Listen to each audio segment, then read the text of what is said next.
masasabi ko? Princess. Taga saan ka, Princess? Taga saan ka, Princess?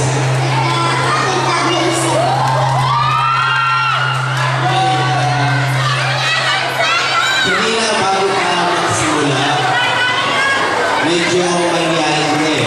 Diba? Pero while doing your talent, nakita ko yung kahit may sayang wala ka kagabi. Hindi ka sumali sa singing contest sa Polinik Popstar. Sayang. Pero sa akin, yes ka. Kasi magaling ka sa performance. Yes, agad! Wala naman na. Kaya kagawad ko, siguro kagawad kayo wala sa kagabi. Nagtago yata ito. Nireserve niyo yung lakas naman yung gabi. So naka-isang yes ka na. Try naman natin kay Lady, isa sa member ng mga banda. Okay. Lady, ano masasabi mo? At your age, napakagaling niya. Marunong humawak ng mic, walang flat notes, may stage presence, may audience impact, full package, magaling siya, bonggang-bonggang yes. Wow! Wala naman yes! Kay Ian, itatago natin. Wala kang muna sasabihin. Bawal ka. Naka-surprise lang score mo. Inuulit ko po, kahit yes ang score nyo, kailangan nyo pa rin mag-score from 0 to 10. Anyway, congratulations. Good luck. Kung ikaw na nakapasok sa top 3. Ngayon, isa na lang ang aking gagawin. Mag-ready ka na ha, boss. Isa pang pagkanta ang gagawin po. Pinagbabalaki naman ng 80 Castro. Ang daming tao, wala kanina tao. Isa lang kanina tao rito eh. Pero dahil number 1 si Gonzalo si Quadra, thank you sa video talaga. Lahat sila servisyon kaya number 1. Patay, buhay, kakapanganak pa lang, tinimbasa mo, pwede mo pa video. Yan yung pagkakalang ko. Kaya number 1, palapati ka sa Richie Quadra. Ayan. Thank you po sa video coverage ngayon. Kaya ang ating pangalawa pro, 80 Castro. Contestant number 2, Miss Hazel Ramos. Ayan. So, ang ating isisigurad muna ngayon, si Lady naman. Si Kagawad ko, dyan lang yan. Kagawad, masaya kami nandito ka. Kala ka malilate ka eh. Yan din. Hazel! Kinakabahan ka ba? Hindi po. Hindi. So, meron tayo tatlong mga orado. Kailangan makuha mo rin ang mga yes nila. So, ready ka na ba? Okay, again, let us give them a round of applause for Miss Hazel Ramos.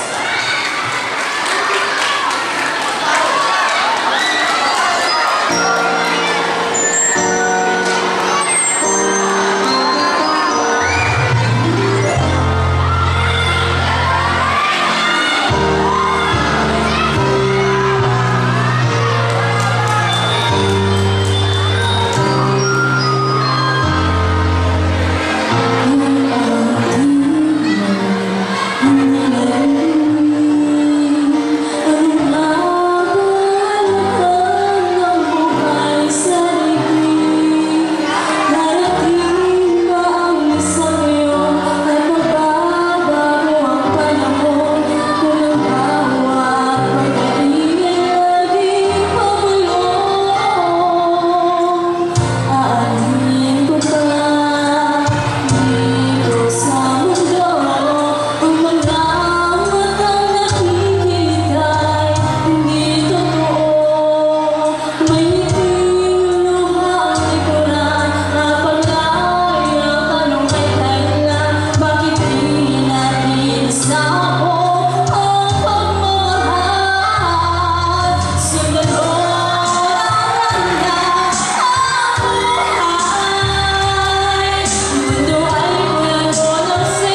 kamusta yung mga judges?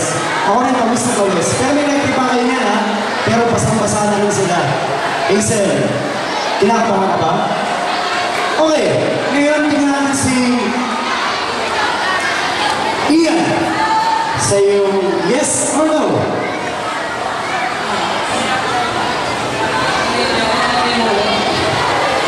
Ano ang name mo? Hazel. Nakalimutan mo agad. Parang na-starstruck ka. Okay, sige. Maganda kasi ang pagkakaataw sa klase. Hindi ko ata na lang kung post mo. Si ano? Ben sa turno, di ba? Ang nagpo-post daw si Benny sa tulad. Nagpo-post mo. Hindi ko niya alam. Hindi sa lang post mo. Ano ba yung pagkakaataw mo naman pa? Confidence saka stage presence mo din. Kaya nangyari na sa'yo isang confidence. Isang malaking yes para kay Ian. Sila gawad po ako naman. Hello, Hazel. Pagkaintikas ka ba, di ba? Opo. Alam mo ba, akala ko kanina magkapatid kayo ng kagawad ko. Hindi, kasi si Hazel, nakita ko na siyang Gawad po. Pinsan ko lang siya. pizza. Anyway, magaling talaga performance-wise. Tapos may smart wallet ka. Maganda pa yung boses mo, although may konting mga notes na sumasabi. Pero sa akin, yes ka. Okay. Thank you po. Wow, pala si Hazel. Pero bago ka mo kay Hazel, ayun lang. Pasulo na lang po. Si Lady, isa-surprise mo niya yung score niya sa'yo.